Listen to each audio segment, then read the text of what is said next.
Hi, it's Sandy Wiley. Who am I supposed to be? That's the $1,000,000 question.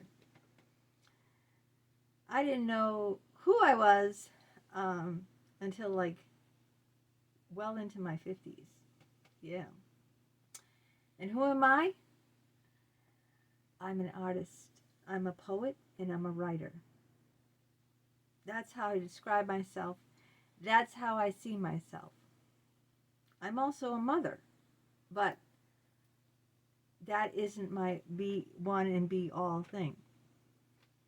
Now, I did that video after Jeanette McCurdy's book right here. I'm glad my mom died. I love that book.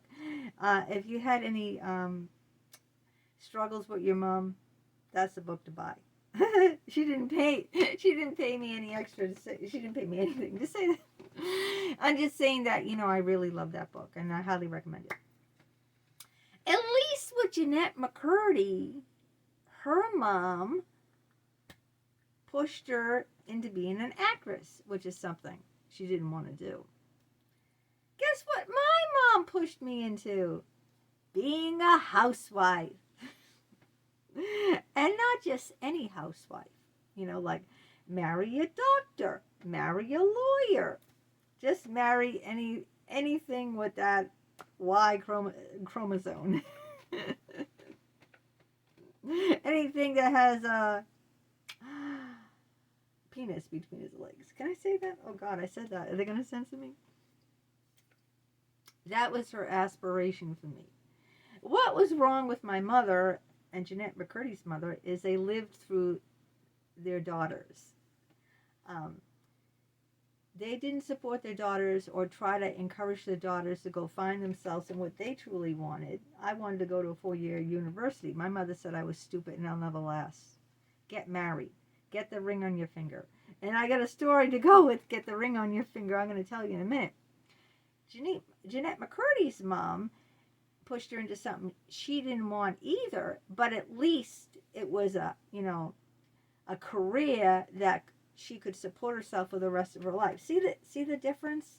My mom wasn't saying go marry a doctor, go marry a lawyer. She just said get married. Get that diamond ring on your finger. It doesn't matter who it is, just as long as it's a man.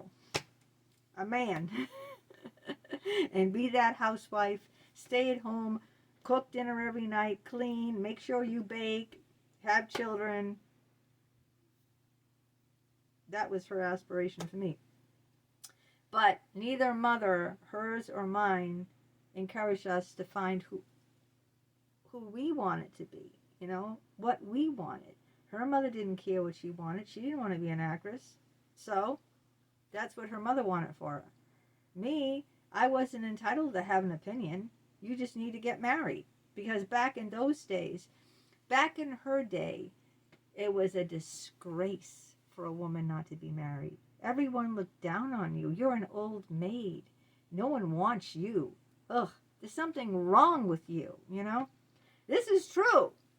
This is what she told me, and I've even read the literature about it, that back in that time, I don't know when it was, the 30s or 40s, I don't know. Maybe part of the 50s. Back in that time, a woman grew up she left her father and married her husband, and the husband was in command, and the husband was the one who went out and pursued a career, and she stayed home with the children and kept the house and made the meals back in that time. And if you didn't get married back in that time, not today, there was something wrong with you. No one wanted you. So to have your daughter be married was a great honor for my mother. That was her honor, but she didn't get all her wishes because she wanted me to get married in that big Catholic church, and I didn't. But the girl that she loved more than her own daughter, Becca, her friend's daughter, who was my age, did get married and have the big Catholic church wedding, which she wanted. But here's the engagement story that I wanted to share with you. So my mother was so hell-bent on having me get married. I mean, that was her aspirations for me, to be the housewife, keep a clean home, cook dinner every night, and bake. It didn't care what I wanted, you know. That's what you do. Otherwise, you're a disgrace to me. This is what she said. You'll be a disgrace to me. You know, imagine that. You know, please, God. It was horrible, my upbringing. Horrible. So she conned my husband into going with her to pick out a diamond by calling him up and telling her, guess what? There's a big sale on diamonds at the mall.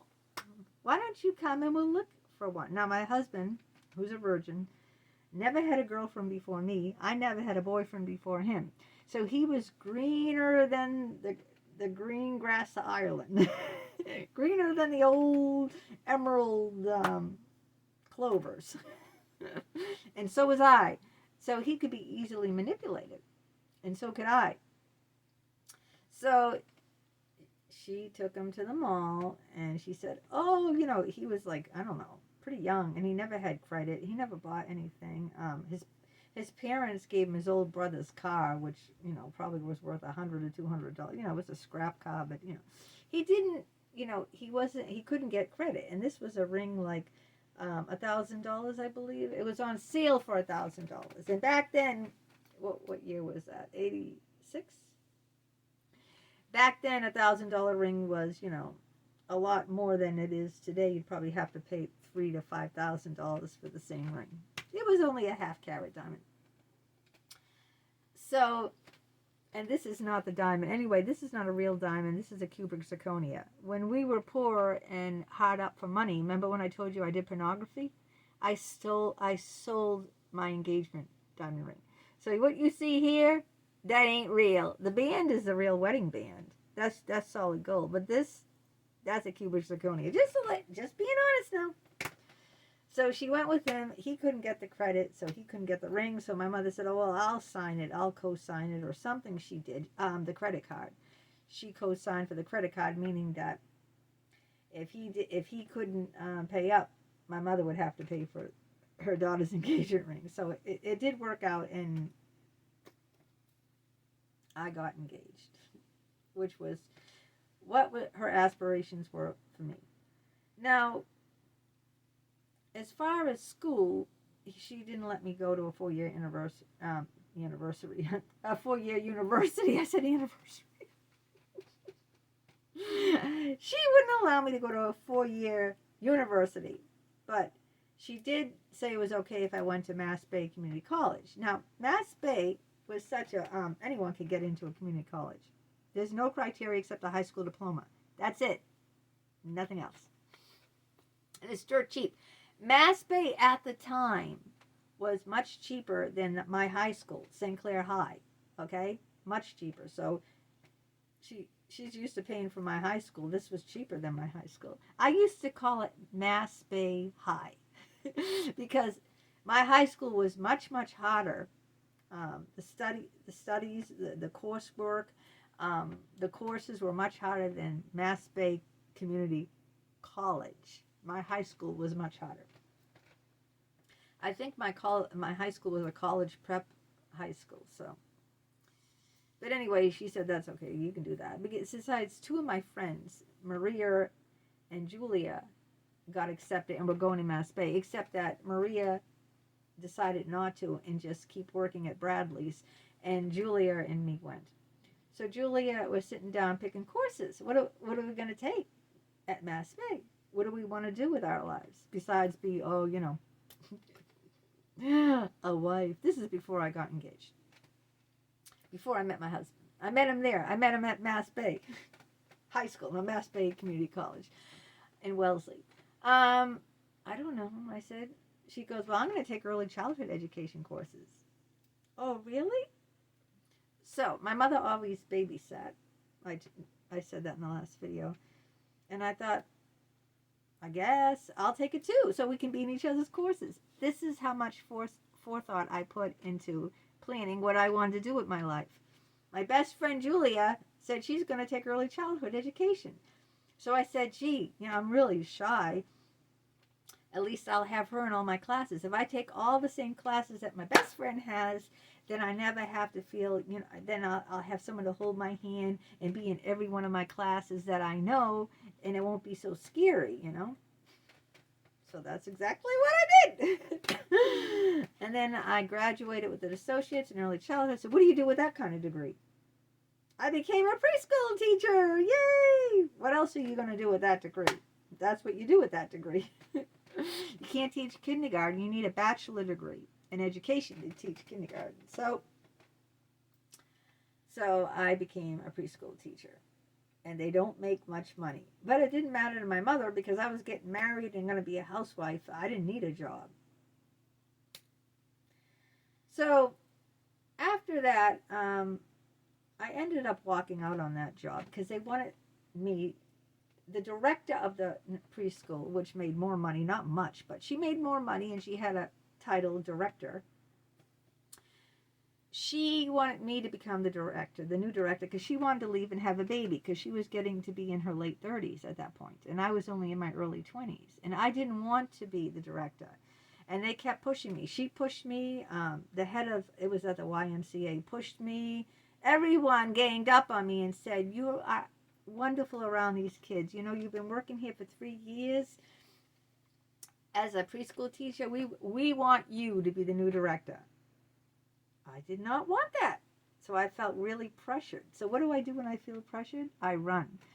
So I quit the job. I walked off the job and I quit. I couldn't take the pressure anymore. I didn't want to be because the director is the one who has to hire the new person under me. I would have to look for a new person, interview a new person, and hire them. And then I would be responsible for everyone because I'd be the director of the preschool, not just a teacher there. So I didn't want the headaches. I didn't want it. It wasn't that much more money. And I didn't care if it was. I didn't want the responsibility. I didn't want it. So, and everyone was pushing me to do it. So after that, I was sitting home and my husband said, you need to get a job. All right. I don't know what I want to do now. That's what I went to college for. He goes, my company is looking for administrative assistants. It's an engineering firm. It no longer exists in Boston, right next to South Station, called Stone & Webster Engineering. Okay, so there was an opening, and because he worked there, and he also knew the vice president who worked, his parents were good friends with the VP there, and because of all that, I got a job there, doing clerical work. I did data entry. I worked in the computer department. I got much more money than being a preschool teacher. I didn't get a whole lot of money. I got much more money though, and my in-laws were happy with that. Oh, you're not doing that stupid preschool job. Oh, good. You're working in an office, a real job. That's what, because my mother-in-law was a secretary who worked in an office. So in her opinion, I was doing much better now. I've moved up in the world. Now I'm an administrative assistant. Now I work in an office. Now I do data entry. Now I work on a computer. Wow. Yeah. That's what they wanted me to do. Everyone wanted me to do something, right? But what did I want to do? Not these 9-to-5 jobs. Not a housewife. I don't care if my house is, you could probably come by and sweep up so much dust. I mean, in one of my videos, one of my subscribers commented, look at all the dust flying by. I forget what video that was. It was one of my videos, and like dust started, I don't know. Dust started flying by, these little dust bunnies, these little dust particles. Housework, cooking, baking. So I wanted to be a mom. I did want to have kids. No one pushed me into that. I did want to have kids. And I had fertility problems having kids. I told you it's these doctors. As soon as I left the fertility doctor, I got pregnant. It's just like with these shrinks. I went to the shrink and I became crazy. I went to the fertility doctor and I became infertile. But then I was very happy being a mom, but then no. Then is that all I am? Someone's wife and someone's mother? Who am I? Who am I? Just a mom? Just a wife? I really didn't know the answer to that question because I never was encouraged to find out who I really was or pursue what I really wanted, ever. And then I started writing poetry in 2010. And you know who planted that seed? Dr. Richard Geist, my former psychologist. This is what he told me. He said, if you write a book, I'll have it published. Guess what? I've written over 3 dozen books. He didn't publish one of them. He didn't get one of them published because he had written a book, Investor Therapy. You can look it up. Look up Dr. Richard Geist Investor Therapy. I think that's the name of it. I did buy it, but I gave it to Jim, my other psychologist who I had an affair with, to read, and he never gave it to me back. And now that he's dead, I don't know what happened to it. Probably got thrown out by his brother. Investor Therapy, yeah.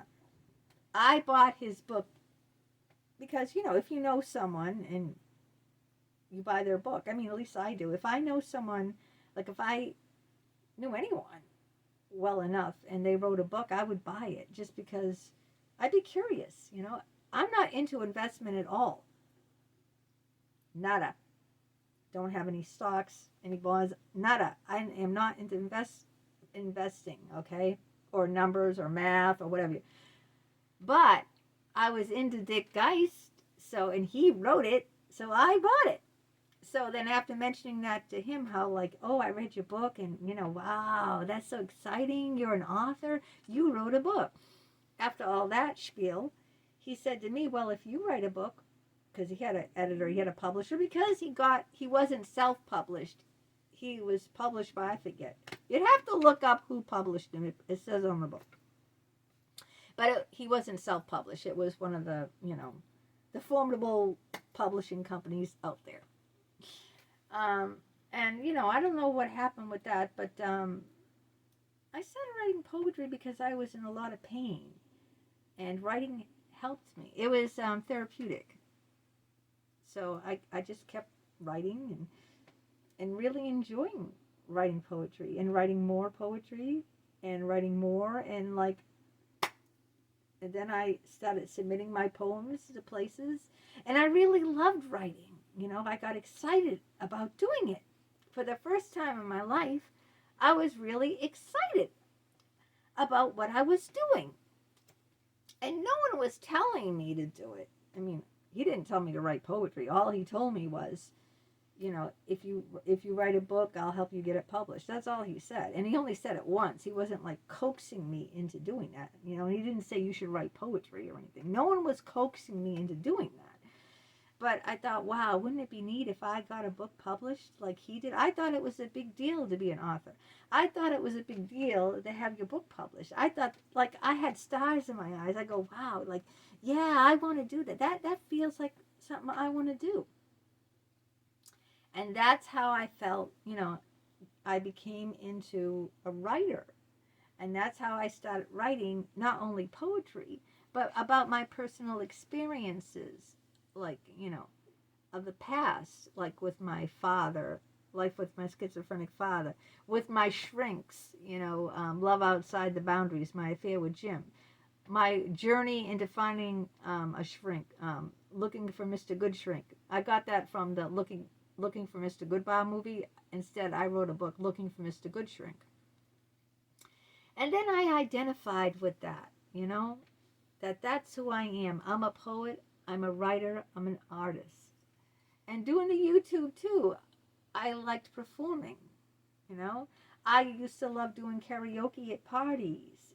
So I wanted to do that too, be a performer, So I kind of got my niche late in life. And it's not a 9-to-5 job. That's not me. It's not a housewife who keeps a clean house and cooks dinners every night and bakes or whatever. It has, that's not me. I'm not an office girl. It would drive me insane to sit behind a desk and stare, that's not me, But I found out who I am finally. I told my husband, when I die, I want to be buried in this Forest Hill Cemetery, because some great poets, Anne Sexton is buried in that cemetery. She's not the only one. And I want next to my name, Sandra Wiley, poet, and be buried near Anne Sexton, near the poets. I think there's a poet They have a partition spot for poets, and that's where I want to be buried, and that's what I want to be known when I die, as a poet slash writer, you know. So I finally found myself, yeah, at the ripe old age of, I don't know, I was in my 50s by the time I really figured out things like who I wanted to be. And that doesn't fit the role of other people, you know, because other people look down on that because it isn't like your standard job. And especially if you say you're self-published, oh, they think you're nothing, you know. That's like taboo. That's like saying you graduated from the University of Phoenix, like an online university that you take online courses and not a real college where you go in person. That's like saying that. Yeah, people just look down on that, you know. They'll ask me like, how much money do you make? Can you imagine asking someone that question? How much money do you make, you know? Or who's your publisher? You know, they ask questions, and I don't even like to answer because I'm very embarrassed because it doesn't fit the mold of what, you know, people do. People have real jobs outside of the home. You know, they make salaries. They get paychecks. You know, they work in established places like offices or hospitals or schools, you know. They don't do what I do. And so people put their noses up to what I do. But you know what? I really don't care at this age. I'm almost 60. I don't care. I'm going to do what I want to do, and I'm going to be who I am finally. Finally. And I'm happy doing it because it's what I've been meant to do all along. Too bad I didn't know that in Mass Bay. I could have taken like I don't know, journalism or English courses or something that would, you know, bode with the writer poet poetry. I never took one poetry class or anything like that. If I had known that in my 20s, what I, you know, that's the path, I probably could have done it more professionally and been paid some good quality money doing that if I had known, but I didn't know then. So who are you? Are you really fulfilling your purpose in life? What is your purpose? Do you know? Are you doing it? Or are you following mainstream society telling you what you should do? That's a question I want you to ponder.